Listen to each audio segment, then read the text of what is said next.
Olá, pessoal, tudo bem? Bom dia, gente. Tudo bem com vocês? Estou muito formal. Sobrou para mim hoje e vou apresentar um grande amigo, né? Uma pessoa que eu sigo há séculos já, porque ele é bem antigo já, né? Saulo Calderon, mais uma vez, vem nos presentear com a presença, com a qualidade dos conhecimentos que ele arrendou aí durante a sua vida e as outras vidas, né? A Caterine, minha esposa, né? A Oi, cabeça do gente. projeto, eu sou só o braço, tá? Então a gente está recebendo hoje com muito prazer, com muito orgulho, o Saulo, e nós vamos falar sobre os problemas da encarnação, Por né? que que a Os vida é tão entraves. difícil nessa aula? Por que que a gente fica nesse. Porque é assim, vamos falar assim, mas não é que a gente tá falando, não. Pô, é difícil pra caramba, Mas né? deixa eu dar obrigado, agradecer pela oportunidade de estar aqui, tá? Novamente, com pessoas que a gente já vinha conectado de forma sutil há muitos anos, né? De repente, parece que a coisa materializou e não foi para amizade, foi para o lado profissional, foi para o lado espiritual, né? Então, obrigado pela oportunidade de estar aqui. E sim, a vida ela é difícil. Por isso que os estudos da espiritualidade, eles focam sempre nessa margem da morte. Na morte, na verdade, as religiões, a espiritualidade, é a explicação ou a tentativa de entendimento de porquê que é assim. Porque além de difícil, a gente ama, a gente não tem muita opção, e as pessoas que a gente ama voltam ou somem, né? Isso é outra dificuldade que existe. As religiões tentam abraçar, tanto de fato, o lado bom de algumas partes, como a experiência extracorpórea, é que você vê, não depende só de acreditar. Melhora um pouco o fato Uhum. de você conhecer um pouquinho da saída do corpo, de ver que as pessoas não morrem, mas não, Diminui o medo, né? né, mas não deixa mais fácil. Isso. Mas quando o aspecto psicológico é incrível, né? Quando você começa a ver prontólogo, você meio que se acalma, né? Sim. Eu tava lembrando daquela pulseirinha, por exemplo, que tinha. Lembra aquela pulseira magnética que as pessoas achavam que ficavam mais fortes por usar? Sim. Power bar, A essas coisas gente assim. tem uma dessa. É, aquilo nunca existiu. Aquilo não era verdade, mas o efeito placebo era. Mas até sabe E era, aquela coisa fizeram, de bioenergia? Você fizeram ficava forte pra experimento caramba. duplo cego, científico, e descobriram que as pessoas que acreditavam que a pulseira funcionava realmente tinham um desempenho melhor. Putz. Você vê, então, a espiritualidade não é um efeito, independente de ser placebo ou não, o fato de você acreditar nela verdadeiramente, até conhecer, de fato deixa você mais forte, né? E você sabe que eu falo sobre isso, assim, mesmo que a coisa não seja verdade, se ela tá te fazendo viver melhor, tá te deixando mais em paz, tá te deixando mais tranquilo, você vai viver melhor. É meio que um equilíbrio, uma balança, né? Quanto mais você acredita, melhor você vai vivendo. Mas aí é o que é o grande problema do mundo, é que as dificuldades, elas amortecem, né? Ela prende a alma, ou o ser, depende de qual ele entra no corpo, ele vai sendo apertado, vai sendo apertado, vai sendo apertado, e parece que isso cria uma barreira para muita gente, né? A gente não aguenta, e a gente precisa entender por quê. Sim. Né? E não só isso, há uma tendência física, o Josimar vai saber melhor que eu isso, o corpo mudando, a alteração de todo o sistema do corpo, causa uma tendência à modificação de comportamento. Então, não é anormal, se não tomar cuidado, o idoso ter tendência a ter depressão. E é interessante pensar que nos estudos da geriatria, chega a 50% dos idosos com mais tendência à depressão. Aí você começa a entender por quê. É só o corpo ou é o tempo de vida? Será que tem aquela associação com essa linha Né? tênue da morte que você trouxe, né?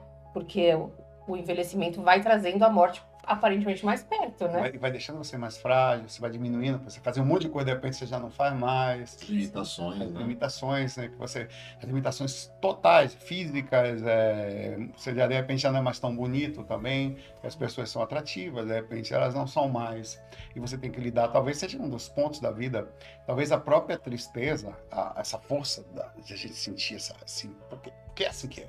Por que é assim? Será Uhum. que não existe uma forma disso ser o que a gente precisa para, de alguma forma, diminuir a nossa... Se fosse totalmente solto, será que as pessoas não seriam um pouco mais cabeça erguida?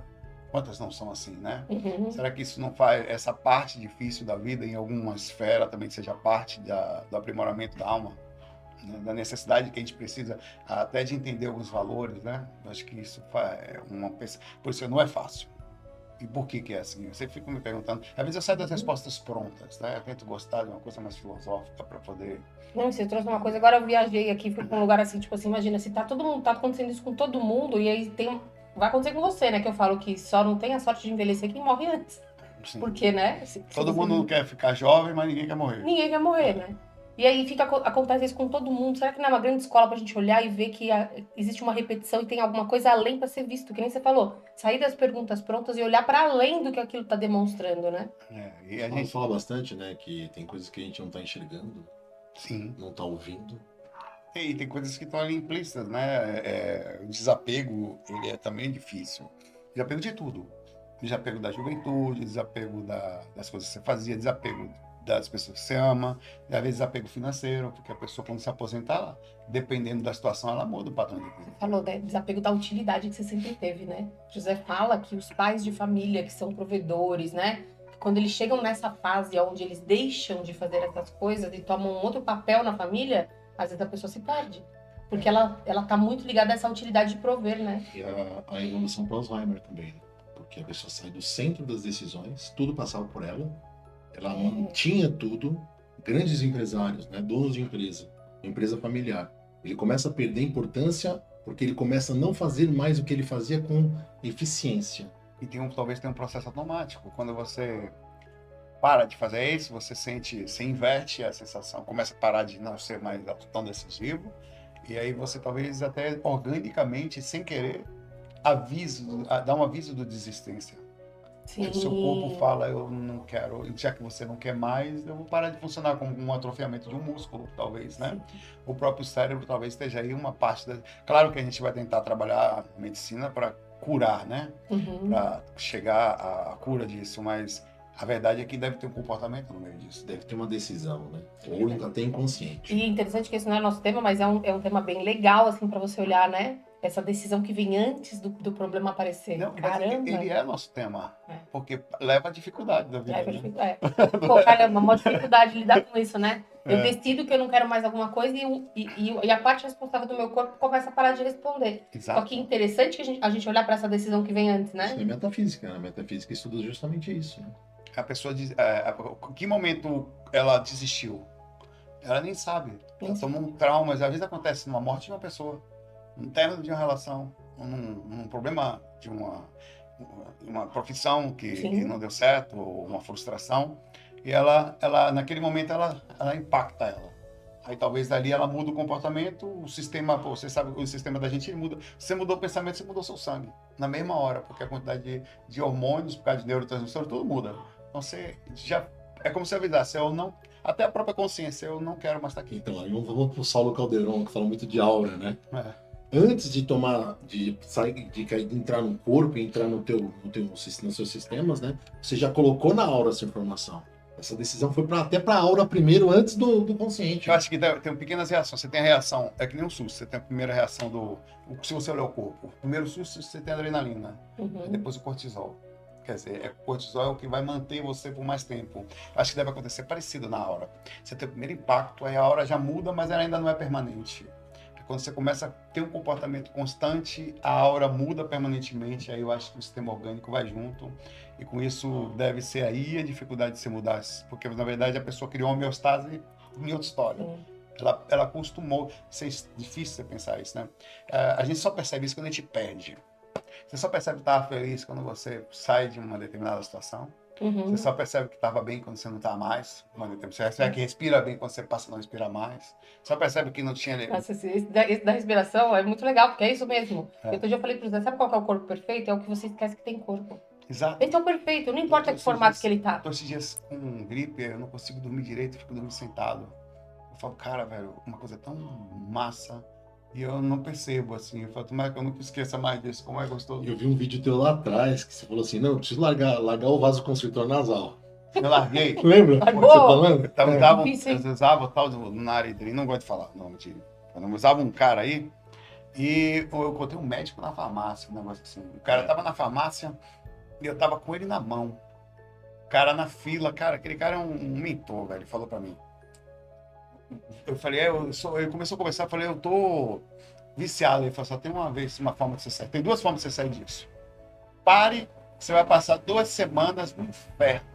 Cara, eu passei 2 semanas, a pior semana da minha vida. Eu dormi em pé. Eu chegava a encostar na parede, porque se eu sentasse era ruim. Você Isso só aqui, viu o meu, nome- você só viu o entupia. nome do E medicamento. daqui até quase aqui atrás, assim, É. nada não passava ar em nada aqui. Eu respirava pela boca, eu tossia e tal. Depois de 2 semanas, meu corpo voltou ao normal. Hoje eu fico sem ar, mas aqui não chega nem perto de mim. Então, assim, às vezes, a segunda opção era a cirurgia. Era Ah, a cirurgia. E eu segui aqui, não sei quem é aquele cara deve ter sido plasmado lá no mentor. Eu agradeço ele até o dia de mas às vezes a gente evita a cura porque a gente não quer passar por esse inferno, né? Pois é, emagrecer, por exemplo, qualquer outra coisa. Se você fazer qualquer coisa que você precisa fazer em relação a você, é um sofrimento. Você tem que largar de comer e comer e crescer é uma coisa muito interessante. Você ganha dinheiro, então você fala, eu posso comer melhor. Aí você começa a engordar. Aí você fala, agora eu posso comprar comida, mas não posso comer ela. Um conflito horroroso.